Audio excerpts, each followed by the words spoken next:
بسم اللہ الرحمن الرحیم الحمد للہ رب العالمین والصلاة والسلام علی محمد و آلہ الطاہرین سیما بقیت اللہ اللہم صلی علی محمد و آل محمد اللہم اجل ولیک الفرج۔ موضوع سخن کتاب شریف غیبت نعمانی ہے، 14واں باب ہے اور روایت نمبر 55 ہے۔ یہ روایت سند کے اعتبار سے ضعیف ہے، اس کے اندر کوئی راوی بھی جو ہے وہ توثیق شدہ نہیں ہے، اور اس کے متن کے اندر امام زمان علیہ السلام کے ظہور سے پہلے جو چند قیام ہوں گے ان کے بارے میں اشارہ ہوا ہے، اور یہ وہ روایت ہے جس میں ملتان کا ذکر ہے، یعنی امام صادق علیہ السلام کے زمانے میں ملتان موجود تھا اور ایک بہت بڑی ریاست تھی۔ اس پہلے بھی مجھے یاد ہے کہ میں نے جب خراسانی کا ذکر کیا تو عرض کیا تھا کہ خراسانی جو ہے اس کی فوج ملتان کے قریب سے گزرے گی۔ یہ روایت ہے جسے آپ توجہ سے انشاءاللہ دیکھیں، لیکن چونکہ سند کے اعتبار سے یہ روایت ضعیف ہے، اور ہمارے علماء جو ہیں وہ اس روایت کے بارے میں کہتے ہیں کہ یہ دلیل نہیں بن سکتی کسی چیز کے لیے۔ ہاں، اگر کوئی اس طرح کا متن کسی جگہ مضبوط سند کے ساتھ موجود ہو تو یہ اس کی تائید بن سکتی ہے۔ اب آپ اس روایت میں دیکھیں، سب سے پہلے تو اس کی سند میں تقریباً یہ جتنے بھی اشخاص ہیں، علی بن احمد جو ہے یہ بھی ضعیف، عبداللہ ابن موسیٰ علوی جو ہیں یہ مجہول ہیں، تقریباً سارے ایسے ہی ہیں۔ اب ابراہیم بن عبید اللہ بن اعلیٰ یہ بھی اسی طرح جو ہیں وہ ضعیف ہیں۔ تو خیر روایت کی طرف آئیں۔ یہ روایت جو ہے وہ امام صادق علیہ السلام جو ہیں وہ نقل فرماتے ہیں کہ ان امیر المؤمنین علیہ السلام حدث عن اشیاء تکون بعدہ الی قیام القائم۔ ایک دن جو ہے وہ مولا کائنات اپنے بعد ہونے والے جو واقعات ہیں ان کے بارے میں گفتگو فرما رہے تھے، یعنی امام قائم کے قیام تک دنیا میں کیا حالات جو ہیں وہ پیش آئیں گے، یہ تھا موضوع سخن۔ اسی دوران فقال الحسین علیہ السلام، یعنی امام حسین علیہ السلام نے سوال کیا کہ یا امیر المؤمنین متی یطہر اللہ الارض من الظالمین۔ انہوں نے سوال کیا کہ امیر المؤمنین سے کہ کب اللہ تعالیٰ جو ہے وہ زمین کو ظالموں کی نجاست سے پاک کرے گا۔ یہ سوال تھا ہمارے تیسرے آقا کا امیر کائنات سے۔ اب یہاں سے جو ہے وہ مولا کائنات کا جو ہے وہ جواب آپ کی خدمت میں پیش کرتے ہیں۔ فرماتے ہیں فقال امیر المؤمنین صلوات اللہ علیہ لا یطہر اللہ الارض من الظالمین حتی یسفک الدم الحرام۔ اللہ اس وقت تک زمین کو ظالموں کی نجاست سے پاک نہیں کرے گا جب تک ایک محترم خون جو ہے وہ نہ بہے، یعنی ایک خون کہ جس کو بہانا حرام تھا وہ خون بہے گا، اور پھر اللہ جو ہے وہ بالآخر ظالمین کے شر سے نجاست سے زمین کو پاک کرے گا۔ یہاں وہ محترم خون سے مراد نفس زکیہ کی شہادت ہے، کیونکہ امام قائم علیہ السلام کے ظہور سے 15 دن پہلے رکن و مقام کے درمیان ایک ہستی جن کو المذبوح بین رکن والمقام کہا گیا ہے، یعنی رکن و مقام کے درمیان انہیں ذبح کیا جائے گا، ان کا ذکر ہے، اور وہ سادات میں سے ہیں، ان کا نام بھی ذکر ہے اور نفس زکیہ ان کا لقب ہے۔ یہ مولا کے خاص انصار میں سے ہیں کہ جنہیں امام جو ہیں وہ اپنی آمد کی بشارت کے لیے مکہ روانہ کریں گے، اور یہ مسجد الحرام میں پہنچیں گے، رکن و مقام کے درمیان امام زمان علیہ السلام کے ظہور کی بشارت بھی دیں گے اور لوگوں کو ان کی نصرت کی طرف پکاریں گے۔ اب نفس زکیہ نے جو خطبہ دینا ہے وہ بھی ہماری کتابوں میں موجود ہے، اور اس کے بعد ان کی شہادت کا ذکر اور بالآخر اس کے بعد والے واقعات کا ذکر یہ ہے۔ تو یہ نزدیک ترین علامت جو ظہور کی ہے وہ نفس زکیہ ہے، اور ٹھیک اس کے 15 دن کے بعد دنیا جو ہے وہ امام قائم علیہ السلام کو اپنے انصار کے ساتھ ظاہر ہوتا دیکھے گی۔ اس کے بعد روایت یہ کہتی ہے کہ ثم ذکر امر بنی امیہ و بنی العباس فی حدیث طویل، اس کے بعد مولا علی علیہ السلام نے جو ہے وہ، اگرچہ ان کے زمانے میں تو بھی بنی امیہ کی حکومت قائم ہی نہیں ہوئی تھی، نہ بنی عباس، لیکن انہوں نے بنی امیہ کی حکومت، بنی عباس کی حکومت کا جو ہے وہ ایک طولانی حدیث کی شکل میں، طولانی گفتگو کی شکل میں ذکر کیا۔ ثم قال، اس کے بعد اسی گفتگو کے دوران امیر کائنات نے فرمایا اذا قام القائم بخراسان، کہ جب بھی خراسان سے ایک قیام کرنے والا قیام کرے گا۔ اچھا، یہاں ایک نکتہ جو آپ کی خدمت میں آج بیان کرنا چاہتا ہوں، ہو سکتا ہے کہ آپ کے لیے جو ہے یہ قابل تعجب ہو۔ بہت زیادہ شور ہے ہمارے ممبر پر کہ خراسانی کا قیام، خراسانی کی جو علامت کا، لیکن اتفاق سے لفظ خراسانی ہماری احادیث اور روایات میں بہت کم، یہ حتماً آیا ہی نہیں۔ اگر ذکر ہے تو اس شکل میں ذکر ہے کہ خراسان سے ایک شخص، خراسان سے ایک قائم، خراسان سے کالے پرچم نکلیں گے، لیکن بے نام الخراسانی وہ صرف وہ روایت جو کہتی ہے کہ 3 قیام اکٹھے ہوں گے، یمانی، خراسانی، سفیانی، ایک ہی وقت میں، ایک ہی دن، اس کے علاوہ عام طور پر کوئی خراسانی کے آنے کا ذکر نہیں ہے۔ چند ایک روایات ہیں جو ہمارے ہاں خراسانی کے بارے میں ہیں، اور ان کی سند بھی بیشتر اہل سنت کی کتابوں سے، وہ فتن جو ہے ابن حماد کی، اس سے لیتے ہیں، لیکن ہمارے ممبر پہ بہت زیادہ ذکر ہے اس کا۔ حالانکہ جہاں تک میرا اس کے بارے میں تجزیہ ہے کہ یہ شخص سنی ہے، اصل یہ شیعہ ہی نہیں ہے۔ اس لیے دیکھیں کہ اہل سنت جو ہیں وہ بہت زیادہ خراسانی کا ذکر کرتے ہیں، وہ یمانی کا ذکر نہیں کرتے۔ ہم شیعوں کی توجہ یمانی یا یمنی کی طرف ہونا چاہیے، لیکن وہ موجودہ جو ہمارے رہبر ہیں، چونکہ ان کا تعلق خراسان سے ہے، تو یہ ایک دم جو ہے ایک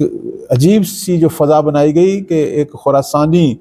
کو بہت زیادہ ذکر کیا جانے لگا، اور اس کی تطبیق رہبر معظم پر ہوتی ہے، اور یہ دونوں کام درست نہیں ہیں۔ اور اس میں تھوڑا سا جو ہم کہیں گے کردار ہے، وہ ایک کتاب ہے اثر ظہور جو علامہ قورانی نے لکھی، اس میں انہوں نے یہ تمام روایات جو ہیں خراسان والی ذکر کی، وہ بہت زیادہ خراسانی کا ذکر کرتے تھے، اور ان کی نظر سے ہمارے اکثر علماء جو محققین ہیں وہ موافق نہیں ہیں۔ اب آپ یہاں بھی دیکھیں، امام نے فرمایا کہ خراسان سے ایک قائم اٹھے گا۔ اب یہ کون اٹھے گا خراسان سے قائم؟ علامہ مجلسی نے اسی روایت کو بہار میں لکھنے کے بعد فرمایا کہ خراسان سے جو قائم اٹھے گا، اس سے مراد ترک ہیں، اس سے مراد چنگیز اور ہلاکو خان۔ اب دیکھنا، ہمارا ایک صف اول کا عالم جو ہے اس کی فہم کیا ہے، اس سے اشارہ ہی نہیں ہے کہ کوئی شیعہ۔ پھر میں نے شاید پہلے بھی ذکر کیا تھا کہ یہ جو خراسانی خراسان سے اٹھے گا، یہ خود مدعی مہدویت ہے، یہ خود امام مہدی ہونے کا دعویٰ کرے گا، اور ان کی اہل سنت کی روایات میں یہ ہے کہ خراسان سے جو سیاہ پرچم اٹھیں گے، مہدی ان کے درمیان ہوگا، یعنی ان کے ہاں تصور جو ہے خراسانی تحریک کا وہ امام مہدی کی تحریک کا ہے۔ تو ہمارے ہاں جس چیز کی طرف سب سے زیادہ توجہ دلائی گی، اور ائمہ علیہ السلام نے بارہا کہا کہ قائم سے پہلے فقط ایک پرچم ہدایت کا ہے، باقی سارے باطل ہیں، وہ ہے یمنی یا یمانی کا پرچم، صرف اس کی طرف توجہ کرنی ہے، لیکن اسے بیان نہیں کرتے، اس کی طرف توجہ نہیں ہے، وہ خراسانی کی طرف زیادہ توجہ ہے۔ اب آپ یہاں غور فرمائیں کہ خراسانی جب خراسان سے قیام کرے گا، وہ خراسان جو امام صادق علیہ السلام کے زمانے کا بہت بڑا خراسان، جس میں افغانستان ہے، جس میں ہو سکتا ہے ہمارا سرحدی علاقہ بھی ہو،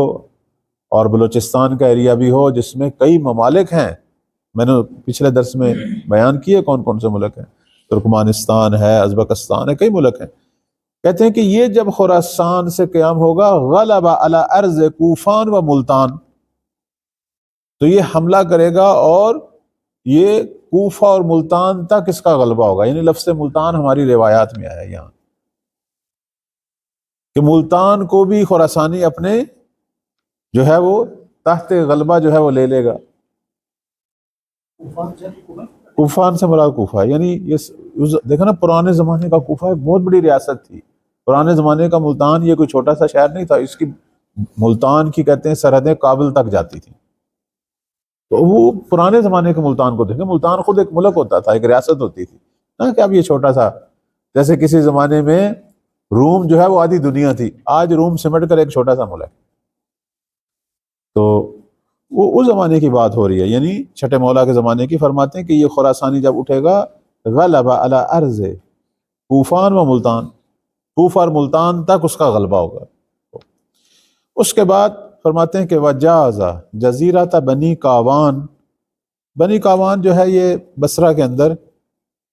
پرانی جو سرزمین بصرہ تھی وہاں ایک علاقہ تھا، کہتے وہاں سے جو ہے وہ گزرے گا۔ وَقَامَ مِنَّا قَائِمٌ بِجِلان، اور ہم میں سے ایک، یعنی ہم سادات میں سے، نہ کہ امام مہدی کی طرف اشارہ ہے،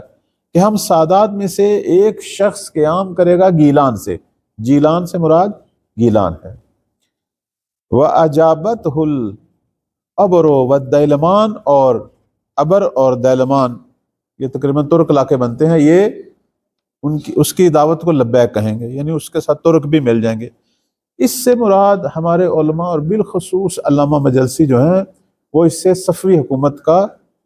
جو ہے وہ ظہور مراد لیتے ہیں، چونکہ صفوی حکومت جو ہے وہ گیلان سے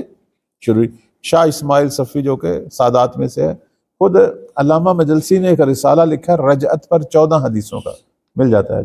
اس کے اندر پہلے 2 حدیثیں یہی ہیں، ان میں سے ایک یہ ہے اور ایک پیچھے جو ہم نے محقق قابلی کی روایت جو ہے 50ویں روایت جو ہے، اس میں 50ویں روایت اور یہ 55 نمبر روایت کو سب سے پہلے ذکر کیا ہے، اور ان دونوں کو تطبیق دیا ہے حکومت صفوی پر۔ اور یہاں کہا ہے کہ یہاں جو گیلان سے جو شخصیت اٹھے گی سادات میں سے، وہ صفوی ہے۔ اب میں ایک چیز جو اس رسالے میں پڑھ رہا تھا، علامہ مجلسی اس روایت کو لکھنے کے بعد بیان کریں کہ یہ جو حکومت صفوی ایک سید نے بپا کی ہے، یہ حکومت انشاءاللہ تھا قیام قائم، یعنی امام مہدی کے ظہور تک جو ہے یہ انشاءاللہ چلے گی، اور صفوی بادشاہ جو ہے وہ اپنا پرچم جو ہے شیعہ حکومت کا وہ امام مہدی کے حوالے، یہ ان کی حسرت تھی۔ جیسے ابھی ہم کہتے ہیں کہ انقلاب کے بعد کہ یہ انقلاب تھا، ظہور ہے، یہ یعنی ہماری حسرت یا دعا ہے، لیکن اس کا ہرگز مطلب یہ نہیں، پتہ نہیں اب کیا کیا واقعات اور پیش آنے ہیں۔ اس کے بعد معصوم فرماتے ہیں کہ وَظَهَرَتْ لِوَلَدِ رَایَاتُ التُّرْک مُتَفَرَّقَاتٍ فِی الْأَقْطَارِ وَالْجَنَبَاتِ، کہ میرے فرزند یعنی جو اصلی امام قائم ہیں ان کے لیے پرچم بلند ہوں گے ترکوں کے، اور یہ پرچم جو ہیں وہ پھیلے ہیں مختلف حصوں سے، مختلف جگہوں سے لوگ جو ہیں وہ قیام کریں گے امام مہدی کے لیے، یعنی ان کے ظہور کی راہ کو ہموار کیا جائے گا۔ جو اس سے پہلے انصار ہیں مولا کے، اس لیے کہتے ہیں کہ امام مہدی کے ظہور سے پہلے 313 ناصروں کا ظہور ہے، جو دنیا میں مختلف جگہوں پہ اٹھیں گے، تحریکیں چلائیں گے، انتظار کی، کلچر انتظار کی، امام زمان علیہ السلام کے ظہور کی راہ ہموار کریں گے۔ فرماتے ہیں کہ یہ مختلف جگہوں پر متفرق ہیں، اور وَقَانُوا بَيْنَ حَنَاتٍ وَحَنَات، اور زندگی ان کی پست ہے، زندگی ان کی کوئی اتنی اچھی نہیں ہے، یعنی بہت برے حالات میں یہ جی رہے ہیں۔ ظاہر ہے جو نیک لوگ ہیں ان کے لیے زندگی جو ہے وہ تنگ ہوگی۔ اس کے بعد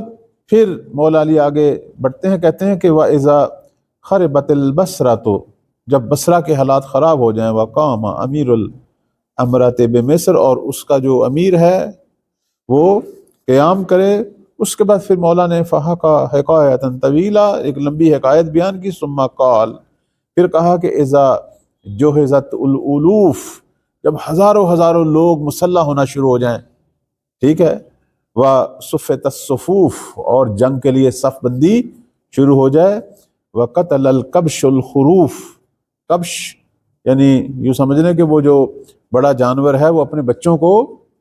مارنا شروع کر دے۔ البتہ اس سے مراد ہمارے علماء لیتے ہیں کہ جب عمرہ حاکم اپنی اولاد کو، اپنے شہزادوں کو، اپنے ولی عہدوں کو مارنا، یہاں علامہ مجلسی نے اس سے مراد شاہ عباس صفوی کے ہاتھوں اس کا بیٹا جو مرزا صفی ہے اس کے قتل کی طرف اشارہ کیا۔ اس کے بعد فرماتے ہیں کہ ہونا کا یقوم الآخر، پھر ایک اور شخص اٹھے گا، یسور السائر، جو انتقام لے گا، ویہلک الکافر، اور کافر کو، جتنے کفار ہیں ان کو ہلاک کرے گا۔ اب یہاں تک جو ہے امام زمان کے ظہور سے پہلے کے قیام ہیں، یعنی مثبت منفی کئی قیام ہوں گے، کتنے پرچم بلند ہوں گے، کتنی کوششیں ہوں گی، پھر ہم بالآخر ایسا ایسا جو ہے وہ ظہور تک پہنچیں گے۔ مجھے یاد ہے میں نے ایک دفعہ لاہور میں کوئی پروگرام تھا تو وہاں اس طرح کی کچھ چند ایک روایات پڑھی، یہ بات ہے 2005 یا 2006 کی، امامیہ کالونی میں یہ جو آئی ایس او کے جوان ہیں، انہوں نے کوئی پروگرام رکھا تھا بہت بڑا، ان کا کوئی مرکزی پروگرام تھا، انہوں نے مجھے بلایا تو میں نے امام زمان علیہ السلام کے ظہور سے پہلے جو حالات ہیں اس کی طرف اشارہ کیا، تو اس میں سے ایک شخص نے کہا کہ آغا آپ جس قسم کی روایات پڑھ رہے ہیں یہ تو پرانے زمانے کے لوگ ہیں کہ خنجر تلوار اور ذبح کرنا اور قتل کرنا اور صفیں لگنا، آج جدید ٹیکنالوجی کا دور ہے، ہم جہازوں کے بم، ہائیڈروجن بم، ایٹمی بم، پتہ نہیں کس کس دور میں ہیں، تو آپ کہہ رہے ہیں کہ جی عراق کے یہ حالات ہوں گے، شام کے یہ حالات ہوں گے، سب جگہوں پہ جدید ٹیکنالوجی، جدید دور، امن و امان، آپ کہاں کی باتیں کر رہے ہیں؟ میں نے کہا مجھے نہیں پتا، میں تو روایات میں جو محمد والے محمد نے فرمایا ہے میں وہ پڑھ رہا ہوں۔ اچھا ٹھیک، کچھ عرصے کے بعد میں نے یہ 2005 میں گفتگو کی، پھر آپ نے دیکھا بعد میں جب وہاں سوریا کے حالات بدلے، پھر داعش آئی، پھر سوریا اور عراق میں کیا قتل و غارت نہیں ہوئی اور ابھی تک ہو رہی ہیں، پھر حالات چینج ہوئے، لیبیا کے، یمن کے، اب آپ دیکھیں جب داعش آئی افغانستان میں، جب طالبان آئی تو انہوں نے بھی پرانے لوگوں کی طرح دوبارہ تلواریں، خنجر، حتیٰ گھوڑوں پر بیٹھ کر، گاڑیاں بھی چل رہی ہیں، ٹویوٹا مرسیڈیز آخری ماڈل کی گاڑیوں کے ساتھ ساتھ گھوڑے بھی، یعنی وہی دور دوبارہ، سروں کو نیزوں پر، آپ نے دیکھا موصل کے اندر انہوں نے چوکوں پر نیزے گاڑ گاڑ کے دوبارہ سر جو ہیں وہ لگائے، سروں کے ساتھ کھیلنا فٹ بال کی طرح، یعنی وہی وحشت اور بربریت دنیا نے دیکھا، اور ابھی تک یہ داستان جو ہے وحشت کی وہ اسی طرح جاری و ساری ہے۔ اس وقت بھی آپ دیکھیں افغانستان میں کیا ہو رہا ہے، سوریا میں کیا ہو رہا ہے، خواتین کو بے عنوان کنیز، مخالف فرقے، مخالف مکتب کی خواتین کو بیچا جا رہا ہے، کس طریقے سے انہیں جو ہے وہ تشدد کے ساتھ قتل کیا جا رہا ہے، اور دنیا کے ظالم جو ہے اس کو چھپاتے ہیں، سب کچھ میڈیا پہ موجود ہے۔ تو خلاصہ یہ ہے کہ پتہ نہیں کتنی دفعہ دنیا کے حالات بدلیں، آخر میں امیر کائنات فرماتے ہیں کہ ثم یقوم القائم المأمول، پھر وہ قائم قیام کریں گے کہ جن کا انتظار ہو رہا تھا، اور وہ امام مجہول ہیں، وہ ایسے امام ہیں کہ جنہیں نہیں کوئی پہچانتا۔ واقعی امام زمان علیہ السلام اگر اپنا تعارف نہ کروائیں تو ہم انہیں نہیں پہچان سکتے، کس کو کیا پتا وہ کس شکل و شمائل کے ہیں۔ اس لیے کہتے ہیں کہ امام مہدی علیہ السلام جب قیام کریں گے اور خانہ کعبہ میں اپنی آمد کا اعلان کریں گے، اور اس وقت جب دنیا انہیں دیکھے گی پھر لوگ کہیں گے کہ ہاں ہم نے ان کو پہلے بھی کہیں، یہ روایت میں ہے، یعنی ہو سکتا ہے ہماری نگاہ ان پر پڑتی ہو، لیکن چونکہ ہم شکل و شمائل کو نہیں جانتے اس اعتبار سے وہ مجہول ہیں، لیکن لہ الشرف والفضل، صاحب شرف ہیں، صاحب فضل ہیں۔ اس کے بعد معصوم فرماتے ہیں کہ ہوا من ولد کا یا حسین، چونکہ مولا حسین نے سوال کیا تھا تو مولا کائنات امام حسین کو کہتے ہیں کہ وہ آپ کی نسل مبارک سے ہے، اور اس کے بعد فرماتے ہیں کہ آپ کی نسل سے ہے، اور لب نہ مثلہ، اس کی مانند کوئی بھی نہیں۔ امام قائم علیہ السلام واقعاً اللہ نے جتنی حجتیں بھیجی، جتنے انبیاء بھیجے، جتنے اوصیاء بھیجے، کوئی امام قائم جیسا نہیں ہے، کیونکہ یہ جتنے آئے یہ سارے مبلغ تھے۔ وہ ہستی جسے خدا نے پوری زمین کے لیے بے عنوان حاکم انتخاب کرنا ہے، اور پوری زمین ان کے اختیار میں دینی ہے، اور جنہوں نے پوری زمین کا نظام چلانا ہے اور ایسا چلانا ہے کہ جس کی کوئی نظیر ہی نہ ہوگی، وہ امام قائم علیہ السلام ہے۔ اگرچہ اس سے پہلے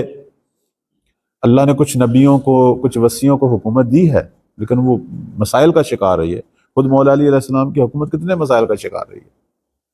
اندرونی جنگیں ہی ختم نہیں ہو پائیں۔ حضرت سلیمان، حضرت داؤد کی حکومت بھی ایسے ہی تھی، لیکن یہ واحد حکومت ہے جس نے پوری دنیا کے اندر امن و امان لانا ہے، عدالت لانی ہے۔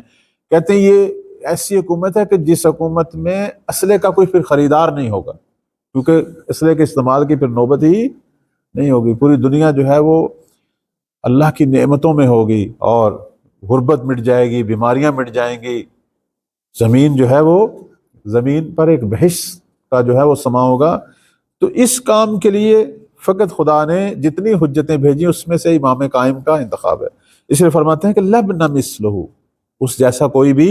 نہیں، یظہر بین الرکنین فی الدری سین والیین، فرماتے ہیں کہ وہ رکن و مقام کے درمیان ظاہر ہوں گے، اور پرانا سا ایک لباس انہوں نے پہنا ہوگا، یعنی وہی پرانا لباس سے مراد پرانے رسم و رواج کا جو شروع سے ان کے ائمہ کے زمانے میں جو رسم و رواج سے لباس کی اس طرح کا پہنا ہوگا۔ فرماتے ہیں کہ یظہر علی الثقلین، اور یہ وہ امام ہے کہ جو جن و انس پر غالب آئیں گے، یعنی جنوں کو بھی مطیع کریں گے، انسانوں کو بھی۔ ولا یترک فی الارض دمین، اور فرماتے ہیں کہ پھر اس زمانے میں جو ہے زمین پر کوئی بھی ایسا شخص جو مظلوم ہو، جو یعنی جسے پست قرار دیا گیا، وہ باقی نہیں، سب کو عزت ملے گی، سب کو عظمت ملے گی۔ فرماتے ہیں طوبی لمن ادرک زمانہ، خوشخبری ہے، بشارت ہے ان لوگوں کے لیے کہ جو مہدی کا زمانہ پائیں۔ وَلَحِقَ أَوَانَهُ، اور وہ فرماتے ہیں کہ اس زمانے کو پائے، یعنی اس دور کو دیکھے، اس دور سے ملحق ہو، وَشَاهِدَ أَيَّامَهُ، اور مولا کی حکومت کے ایام کا مشاہدہ کرے۔ کہتے ہیں اس لیے یہ دعا جو ہے دعائے عہد مانگنی چاہیے، زیارت آل یاسین پڑھنی چاہیے۔ آج کے دور میں منتظرین کی ایک ذمہ داری یہ ہے کہ وہ اپنی روزمرہ کی مناجات میں دعائے عہد اور زیارت آل یاسین رکھیں، چونکہ وہ اسی چیز کو پورا کرنے کے لیے ہے کہ اس کے اندر دعا مانگنے والا، زیارت پڑھنے والا اللہ سے التجا کرتا ہے کہ مجھے ایام حکومت مہدی جو ہیں وہ دکھا، اگر میں مر جاؤں تو مجھے دوبارہ پلٹا تاکہ میں اس زمانے کو دیکھوں۔ کوشش کیا کریں مثلا صبح نماز فجر کے بعد جو ہے اپنی دعاؤں میں 4 یا 5 منٹ لگتے ہیں، دعائے عہد کو ضرور شامل کریں، اور رات کو سونے سے پہلے جو ہے یا غروب نماز مغربین اور عشاء کے بعد جو ہے زیارت آل یاسین جو ہے وہ ضرور پڑھیں۔ یہ آج کے دور میں جو امام زمان علیہ السلام کے منتظرین ہیں ان کی سمجھے ایک نشانی یہ ہونی چاہیے۔ اچھا، یہ روایت جو ہے میں دیکھ رہا تھا، اسی روایت کو یہ جو فتنہ ہے احمد الحسن کا، وہ اس روایت سے بڑا استفادہ کرتے ہیں۔ یہ ہے تو روایت سند کے اعتبار سے ضعیف، اس کا کوئی راوی بھی صحیح نہیں، اس لیے ہمارے علماء کہتے ہیں کہ اس سے کوئی دلیل ثابت نہیں ہوتی، بلکہ اس سے آپ کسی صحیح مضمون جو صحیح سند سے نقل ہو اس کی تائید ہوگی۔ اچھا، وہ کہاں استفادہ کرتے ہیں؟ وہ کہتے ہیں کہ یہ جو یہاں آیا ہے کہ ثم یقوم القائم المأمول والامام المجہول، کہ پھر میرا جو فرزند جو ہے وہ امام جس کا انتظار ہو رہا تھا اور جسے کوئی نہیں پہچانتا تھا وہ قیام کرے گا، جس کو میں نے ابھی کہا یہ امام مہدی کے بارے میں ہے، وہ اس سے استفادہ کرتے ہیں۔ وہ کہتے ہیں کہ امام مہدی تو مجہول نہیں ہے، اسے تو سب جانتے ہیں، احمد الحسن مجہول ہے، ان کا بیٹا مجہول ہے جسے کوئی نہیں جانتا، ٹھیک ہے؟ یہ یہاں امام مجہول سے مراد وہ ان کا بیٹا ہے، وہ آئے گا اور امام مہدی کے ظہور کی راہ کو، یعنی زبردستی انہوں نے اس کو اس وقت مصیبت یہ ہے کہ یہ جو فتنہ احمد الحسن ہے یہ مسلسل ہماری کتابوں سے روایات مہدیت کو استخراج کر رہے ہیں، اور اپنے چھوٹے چھوٹے رسالے بنا کے پمفلٹوں کی شکل میں اس وقت پاکستان میں کراچی حتی اسکردو تک جو ہیں یہ اور بڑے لوگ سوال بھی کر رہے ہیں، تو ایسے خام خواہ یعنی بغیر کسی دلیل کے، اور آج تک کسی نے احمد الحسن کو دیکھا بھی نہیں ہے کہ وہ کس شکل کا ہے۔ اصل وہ ایک یوں سمجھ لو کہ فرضیہ ہے، یعنی ایک چیز ہے جو انہوں نے میڈیا پہ بنائی ہے، باقی وہ خود بھی نظر نہیں آتا، اور 2003 سے یہ فتنہ شروع ہوا ہے، اور جس جگہ کا وہ حوالہ دیتے ہیں کہ ان کا بیٹا ہے، وہ خاندان جو ہے وہ اصلا سادات ہی نہیں ہے۔ تو خلاصہ یہ ہے کہ یہ فتنہ جو ہے یہ استعمار نے شروع کیا ہے، اور ہمارے بعض پڑھے لکھے لوگ بھی مائل ہو رہے ہیں، اسی لیے کہتے ہیں ضرورت ہے معرفت امام کی۔ وہ لوگ جو صحیح امام کی معرفت نہیں رکھیں گے تو پھر ان جھوٹے دعوے داروں کے چکروں میں پھنس جائیں گے۔ اس کے بعد دوسری روایت جو ہے 56 نمبر، محمد بن حمام کی، یہ تو بہت بڑی شخصیت ہے۔ اس کے بعد ہم بعد والی جو شخصیت ہے جعفر ابن محمد بن مالک فزاری، یہ مختلف ہی ہیں، بعض علماء ان کی تائید کرتے ہیں اور بعض ان کی تائید نہیں کرتے۔ اس کے بعد والی جو شخصیت وہ بھی اسی طرح، اور محمد ابن سنان بھی ضعیف، اور آخری جو شخص ہے یونس بن زبیان، یونس بن زبیان، یہ اپنے آپ کو امام صادق کے شاگرد کہتے ہیں۔ یہ وہ شخص ہے جس نے امام صادق پر اتنے جھوٹ باندھے کہ امام کاظم علیہ السلام نے اس پر اس پر باقاعدہ لعنت کی۔ دیکھیں، میں اب یہ کتاب معتبر کتابوں میں سے الغیبت نعمانی جو ہے، یہ اسی زمانے کی کتاب ہے جب اصول کافی لکھی گئی، چونکہ اصول کافی کے کاتب بھی جناب محقق نعمانی ہیں، یہ شاگرد ہیں صاحب کافی کے، انہوں نے ہی اپنے قلم سے کافی لکھی ہے، اس لیے ان کا ایک لقب الکاتب ہے، چونکہ کاتب کافی ہیں۔ اسی زمانے میں انہوں نے یہ کتاب لکھی، یہ معتبر کتابوں میں سے ہے، لیکن معتبر کتاب ہونے کا مطلب ہرگز یہ نہیں ہے کہ اس کی ساری روایات صحیح ہیں۔ وہ قرآن مجید ہے جو اول سے آخر تک سارا صحیح ہے، اس میں کوئی شک نہیں ہے۔ یہ روایتوں پہ کام ہونا چاہیے، تحقیق ہونا چاہیے۔ اس کتاب سے بھی ہمیں فوراً روایت آگے نہیں، پہلے پوچھیں، اس کی سند کو غور کریں، اس کے متن کو۔ اس وقت سب سے بڑا المیہ یہ ہے کہ ہمارے علماء بالخصوص جو اہل منبر ہیں وہ روایات سناتے ہیں لوگوں کو، خود بھی پریشان ہیں، گمراہ ہو رہے ہیں، اور آگے لوگوں کو بھی پریشان کیا ہوا ہے۔ بھی تحقیق، حدیث میں رجال دیکھا جائے، فقہ الحدیث، حدیث کو دوسری حدیثوں سے ملایا جائے، بڑا کام ہوتا ہے، ایسے نہیں۔ اب یہ روایت ساری کی ساری ضعیف ہے، یعنی سند کے اعتبار سے بالکل کسی قابل نہیں ہے، لیکن کیوں نعمانی لے کر آئے ہیں؟ اور اس کی ایک وجہ ہے، آغا نعمانی نے مہدویت سے متعلق ساری روایات کو جمع کیا،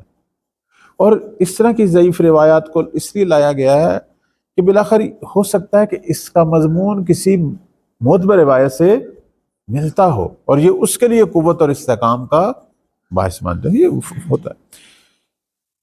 اس کے بعد آپ دیکھیں کہ اب میں اس کا متن آپ کی خدمت میں پیش کرتا ہوں۔ یہ قسم کا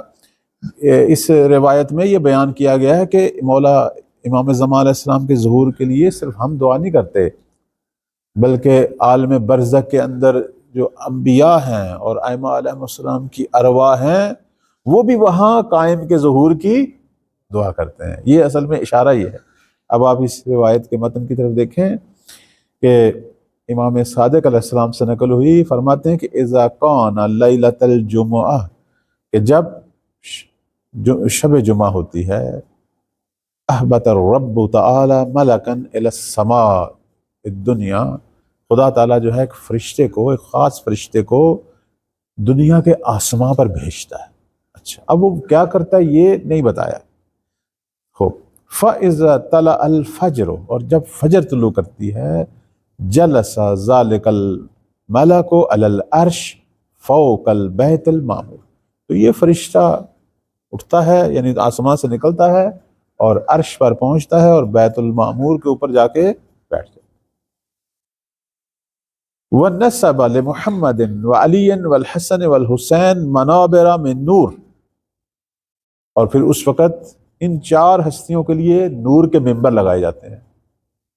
ہمارے پیغمبر کے لیے، مولا علی کے لیے، امام حسن کے لیے، امام حسین کے لیے۔ فَيَسْعَدُونَ عَلَيْهَا، یہ ہستیاں جو ہیں ان ممبروں پر تشریف فرما ہوتی ہیں، یعنی عالم برزخ کی بات ہو رہی ہے۔ وَتُجْمَعُ لَهُمُ الْمَلَائِكَةُ وَالنَّبِيُّونَ وَالْمُؤْمِنُونَ، کہتے ہیں اس وقت جو ہے ملائکہ، پیغمبر جو گزر چکے ہیں اور مومنین جو عالم برزخ جا چکے ہیں، وہ ان کے گرد جمع ہوتے ہیں۔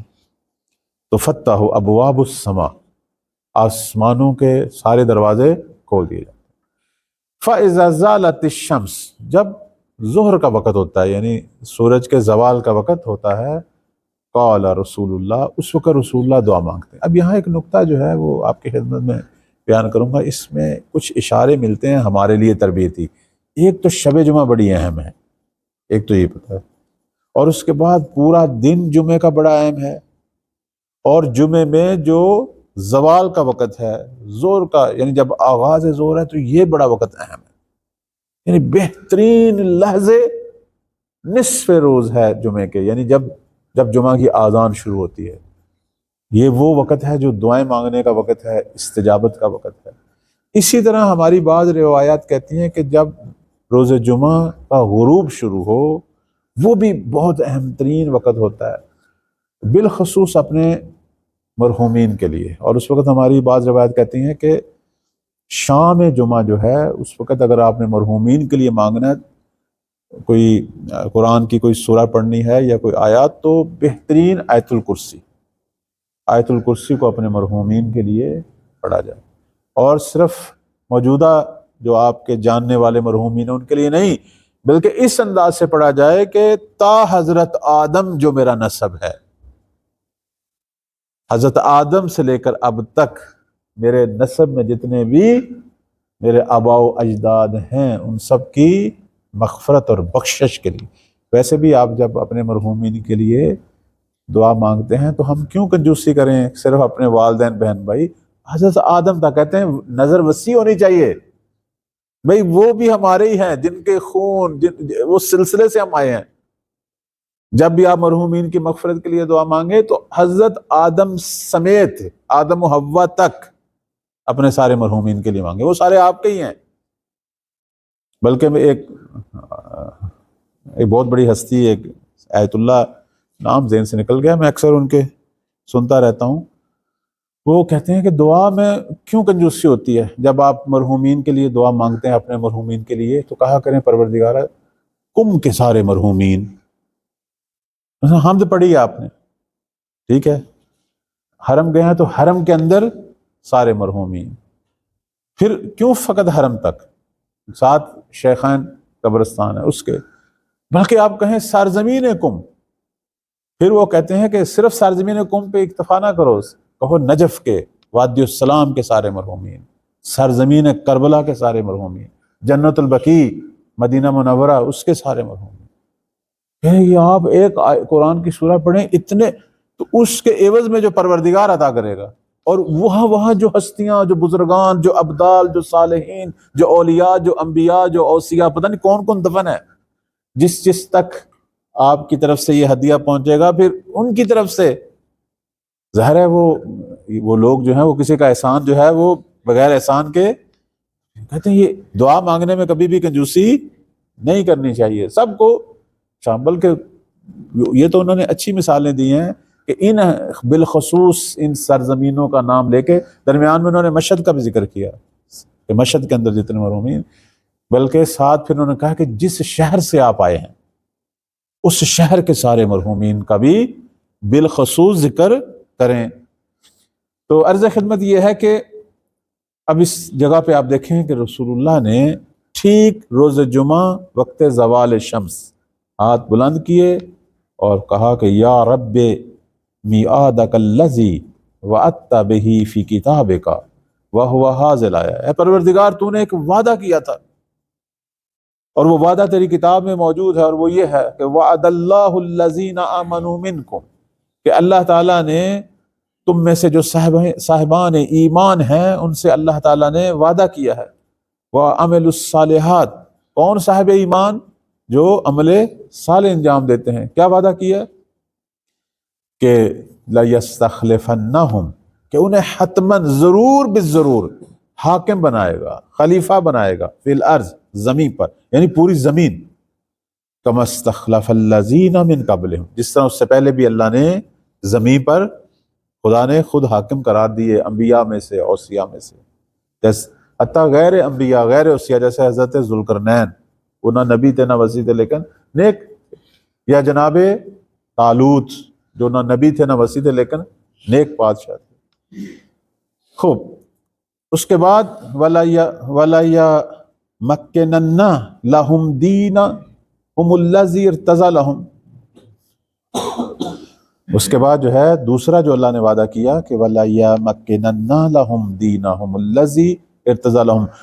ان کے لیے استحکام بخشے گا اس دین کو کہ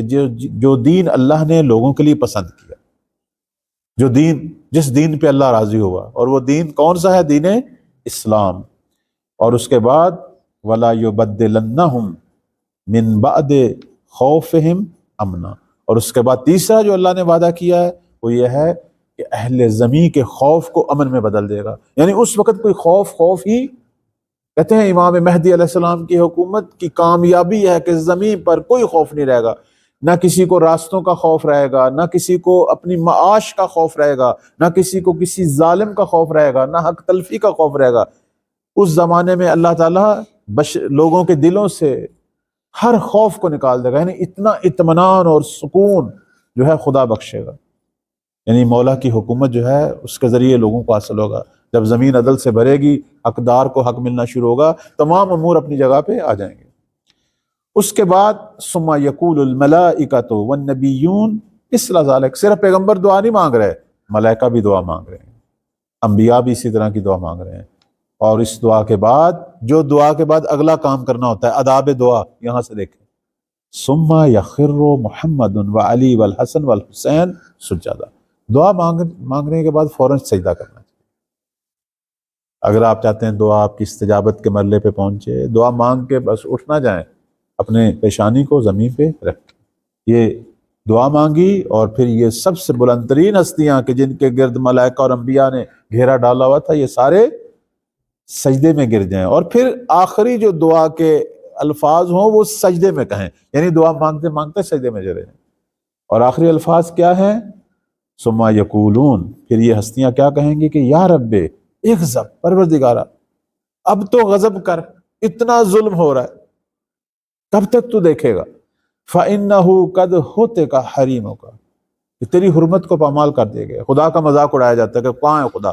دنیا ہمارے اختیار میں، اب نہیں یہ سپر پاورز کہہ رہی ہیں ہم جو مرضی کریں، کون ہے ہمیں روکنے والا؟ وَقُتِلَ أَصْفِيَاؤُكَ، تیرے بھیجے گئے منتخب شدہ جو لوگ ہیں وہ شہید ہوئے۔ وَأَذِلَّ عِبَادُكَ الصَّالِحُونَ، اور وہ جو صالحین ہیں جو تیرے لیے شب و روز کوشش کرتے ہیں،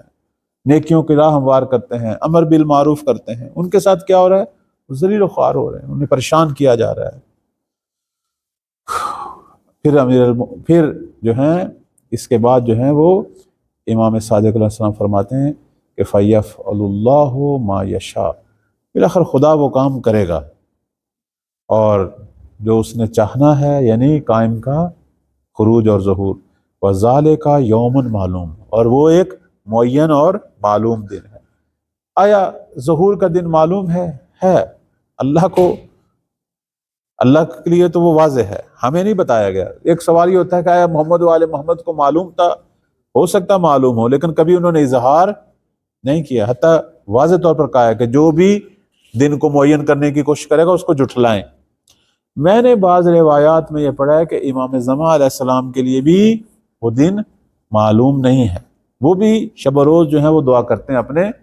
ظہور کی، ان کو بھی نشانیوں سے پتہ چلے گا، یعنی اور وہ نشانیاں کیا ہیں؟ ایک یہ ہے کہ نکتہ نقطتاً فی قلبہ، ان کے قلب مبارک پہ ایک نقطہ قرار پائے گا۔ ایک نشانی یہ ہے کہ ان کی جو ذوالفقار ہے وہ نیام سے باہر آ جائے گی۔ ایک نقطہ جو ہے وہ یہ ہے کہ وہ جو پرچم پیغمبر صلوات اللہ علیہ ان کے پاس ہے وہ پرچم کھلنا شروع۔ اس طرح کی کچھ نشانیاں ہیں کہ جن سے مولا جو ہے وہ اپنے ظہور کی جو اجازت ہے اللہ کی طرف سے متوجہ ہوں گے۔ لیکن یہ آپ کی خدمت میں عرض کریں، یہ اس وقت ہوگا جب مولا پوری دنیا میں اپنے ناصروں کو کام کرتا ہوا دیکھیں گے، بس وہ دن کا انتظار کر رہے ہوں گے کہ اللہ کون سا۔ لیکن اس سے پہلے جو اہم ترین چیز ہے وہ یہ ہے کہ پوری دنیا میں مولا کے ناصر کام کریں۔ اس وقت آغایون جتنا بھی کام کر سکتے ہیں کریں، چونکہ بہت زیادہ ضرورت ہے۔ آپ لوگ اس کلاس سے استفادہ کر رہے ہیں، اس کلاس کے مطالب سے، میں اس لیے یہ درس جو ہے وہ گروپ میں ڈال دیتا ہوں کہ بے شک آپ اس کتاب کی روایات سے جس روایت کو میں صحیح قرار دیتا ہوں یا درمیان روایات میں کوئی جملات، اس کو بے شک آپ پوسٹوں میں نشر کریں، چینل بنائیں، گروپس بنائیں۔ واقعاً میں ایک یا دو یا 10 آدمیوں کا گروپ بنانے سے کام حل نہیں ہو رہا، شیطانوں نے اتنے گروپ بنائے ہوئے ہیں، شیاطین دشمنان امام زمان نے لوگوں کو گمراہ کرنے کے لیے، تو ہمارے اس سے زیادہ ہونے چاہیے۔ سوشل میڈیا ہمارے پاس ہے، دن رات آپ کے پاس موبائل ہوتا ہے، یہ امام زمان کے لیے اس کے کچھ گھنٹے وقف کریں، ڈھونڈیں۔ ویسے میں اپنے درس کی صرف مثال دی ہے، ورنہ آپ دیکھیں کتنے لوگ ہیں جو امام زمان علیہ السلام کے موضوع پہ کام کر رہے ہیں، کتنی کتابیں موجود ہیں، کتنے آرٹیکل موجود ہیں، مضامین موجود ہیں۔ فارسی میں اچھے اچھے ان کو، اب تو چیٹ جی پی ٹی آرام سے آپ کے لیے اردو میں ترجمہ بھی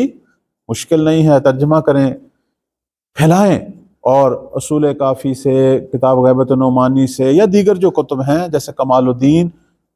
آپ صرف تصویر کھینچ کے نا اس کی متن کی آپ ہوش مصنوعی کو، اے آئی کو دیں کہ اس کا ترجمہ کر دو، وہ ترجمہ بھی، تو پھر کیا چیز پیچھے کون سی چیز رہ گئی ہے؟ کیوں نہیں ان کا ذکر پھیلایا جا رہا ہے؟ ان کا ذکر پھیلایا جائے، کام کیا جائے. اور اگر بعض جگہ پہ مثلا سمجھتے ہیں کہ ایک مسئلہ جو ہے وہ حل نہیں ہو رہا، یا کسی روایت کی سند کا مسئلہ ہے، یا کوئی شبہ ہے، تو میں حقیر یا اور بھی جو لوگ اس موضوع پہ کام کر رہے ہیں وہ آپ کے ساتھ مدد کریں گے، لیکن کام کیا جائے، کام کو روکا نہ جائے. ایک تو یہ ہے، یہ ہے ہم مولوی صاحبان والا کام کہ امام زمان علیہ السلام کے ذکر کو عام کیا جائے. دوسرا جو کام ہے وہ یہ ہے کہ عملی طور پر جو مولا کے ناصروں کی صفات کا ذکر ہوتا ہے، جس میں سے پہلی صفت کہ یہ آپس میں مربوط ہیں، آپس میں ہمدل ہیں، اور ایک دوسرے کے ساتھ جو ہیں آپ کی خدمت مل کر امام زمان کے لیے یہ کام کر رہے ہیں. ایک اجتماعی جو حرکت ہے اس کو بھی محقق کیا جائے، لیکن اس سے پہلے انفرادی اور فردی طور پر اپنے اخلاق کی تصحیح کی جائے، اپنے آپ کو مختلف قسم کی جو آلودگیوں میں ہم پھنسے ہوئے ہیں اخلاقی، ان سے پاک کیا جائے. پھر ایسے لوگ جو آپ کے ساتھ اس اہم موضوع میں قدم اٹھا سکتے ہیں ان کو ڈھونڈا جائے، ان کے ساتھ مل کر اجتماعی حرکت جو ہے شروع ہو. آپ کبھی امام زمان علیہ السلام کے ناصروں کی جو صفات ہیں ان کو پڑھیں، ان کو اکٹھا اس میں دیکھیں کہ ان کی کیا کیا صفات ہیں. امر بالمعروف کرتے ہیں، آپس میں ہمدل ہیں، غریبوں مسکینوں کے لیے تعاون کی فضا فراہم کرتے ہیں، اہل خیر ہیں، اہل سخاوت ہیں، راتوں کو اٹھ کے عبادت کرتے ہیں، اگر کوئی برائی ہوتی ہے تو اپنے آپ کو سختی دیتے ہیں، کوشش کرتے ہیں زیادہ جو ہے وہ روزے رکھیں، عبادت کریں. خلاصہ یہ ہے کہ آپ ان کی سیرت پڑھیں، آپ کو پتہ چلے گا کہ ان جیسے لوگ نہیں ہیں. پھر آپ کو امام زمان کی غربت کا، تنہائی کا پتہ چلے گا کہ مولا کن کا انتظار کر رہے ہیں، اگر ہیں تو بہت تھوڑے ہیں. تو یاران امام زمان کیسے آمادہ ہوں گے، کس طرح کے ہوں گے، وہ کوئی اللہ نے اوپر سے نازل نہیں کرنے، وہ ہم نہیں بننا ہے یا ہماری اولادوں نے بننا ہے. ان کے لیے زمینہ فراہم ہو تاکہ وہ امام زمان کے ظہور کے لیے زمینہ فراہم کریں. انشاءاللہ پروردگار ہمارا یہ مختصر سا درس جو ہے اس کتاب سے جو 2 روایت پڑھی ہیں اپنی بارگاہ میں قبول و منظور فرمائے. مولا امام زمان علیہ السلام کی نگاہوں اور دعاؤں میں قرار پائیں، انشاءاللہ ان لوگوں میں سے قرار پائیں جو مولا کے ظہور کی راہ ہموار کریں، انشاءاللہ ان کے خدمت گزار بنیں انشاءاللہ. وصلی اللہ علی محمد وآلہ الطاہرین.